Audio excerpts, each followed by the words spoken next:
Silchar news 24 এর আরেকটি নতুন ভিডিওতে আপনাদেরকে স্বাগতম জানাই। আজকের এই ভিডিওতে বিশেষ কয়েকটি গুরুত্বপূর্ণ খবর নিয়ে আসলাম। আজকের প্রথম খবরটি হলো ই-শ্রম কার্ড থাকা সকলদের জন্য এসেছে একটি ভালো খবর। নতুন বছরের শুরুতে ই-শ্রম কার্ড থাকা সকলদের জন্য কেন্দ্রীয় সরকারের তরফ থেকে নেওয়া হয়েছে একটি বড় পদক্ষেপ। কেন্দ্রীয় সরকারের তরফ থেকে জানানো হয়েছে এবার থেকে শ্রমিকরা এই যোজনার অধীনে 2 লক্ষ টাকা দুর্ঘটনা বীমা লাভ করিবেন। তো আপনাদের ই-শ্রম কার্ড রয়েছে না নেই কমেন্ট একটি করে নিশ্চয় জানাবেন। ই-শ্রম কার্ড যদি না থাকে এখনো পর্যন্ত ই-শ্রম পোর্টালে রেজিস্ট্রেশন করাতে পারিবেন বলে জানানো হয়েছে।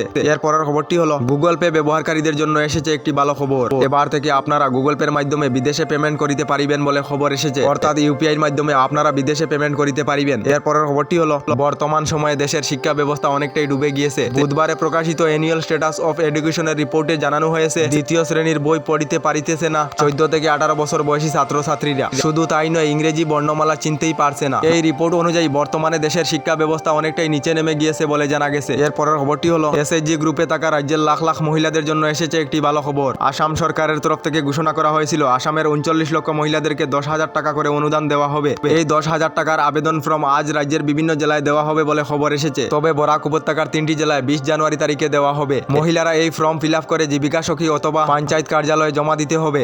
আবেদনপত্র জমা দেওয়ার পর ভেরিফাই করা হবে। মহিলাদের সবকিছু ঠিকঠাক থাকিলে মহিলাদের ব্যাংক অ্যাকাউন্টে প্রথম পর্যায়ে 10,000 টাকার অনুদান দেওয়া হবে বলে জানানো হয়েছে। এরপরের খবরটি হলো এই জানুয়ারি মাসের 22 তারিখে জারি করা হবে 500 টাকার নতুন নোট। এই 500 টাকার নতুন নোটের সামনের দিকে তাকিবে শ্রীরাম এবং পিছন দিকে তাকিবে রাম মন্দিরের ফটো। এমনই একটি পোস্ট বর্তমানে সোশ্যাল মিডিয়ায় ভাইরাল হয়ে পড়েছে, যা সম্পূর্ণভাবে মিথ্যা। কারণ হলো সরকার থেকে এ ধরনের ঘোষণা করা হয়েছে না, তাই সরকারের তরফ থেকে এ ধরনের পোস্ট শেয়ার না দেওয়ার জন্য জানানো হয়েছে।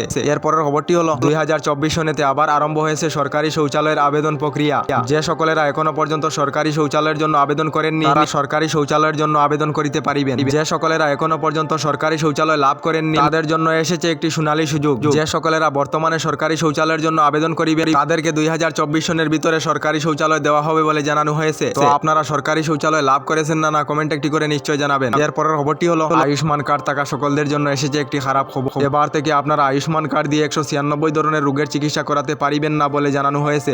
অর্থাৎ ম্যালেরিয়া, সানি, সার্জিক্যাল ডেলিভারি এই ধরনের 196টি রোগের চিকিৎসা এবার থেকে আপনারা বেসরকারি হসপিটালে গিয়ে করাতে পারিবেন না। তবে এখনো 1564টি রোগের চিকিৎসা আয়ুষ্মান কার্ড দিয়ে বেসরকারি হসপিটালে গিয়ে করাতে পারিবেন। এরপরের খবরটি হলো বিহার সরকারের তরফ থেকে একটি বড় ঘোষণা করা হয়েছে। বিহারের 94 লক্ষ গরিব দুঃখী পরিবারদেরকে লোকসভা নির্বাচনের আগেই 2 লক্ষ টাকা করে দেওয়া হবে বলে খবর এসেছে। বিহারের 94 লক্ষ গরিব দুঃখী পরিবারদেরকে 2 লক্ষ টাকা করে আর্থিক সাহায্য দেওয়ার ঘোষণা করেছেন বিহারের মুখ্যমন্ত্রী নীতিশ কুমার। এরপরের খবরটি হলো রাজ্যের আবহাওয়া বিজ্ঞানের তরফ থেকে জানানো হয়েছে হাড় কাঁপানো শীত এবং কুয়াশার মধ্যে আগামী 24 ঘন্টার মধ্যে রাজ্যে বৃষ্টিপাতের সম্ভাবনা রয়েছে। তো আপনাদের কি হাড় কাঁপানো শীত অনুভব হচ্ছে কমেন্ট একটি করে নিশ্চয় জানাবেন। আমাদের ডেইলি খবরগুলি ভালো লাগলে আমাদের ভিডিওতে লাইক দিয়ে চ্যানেলটিকে সাবস্ক্রাইব করে নেবেন।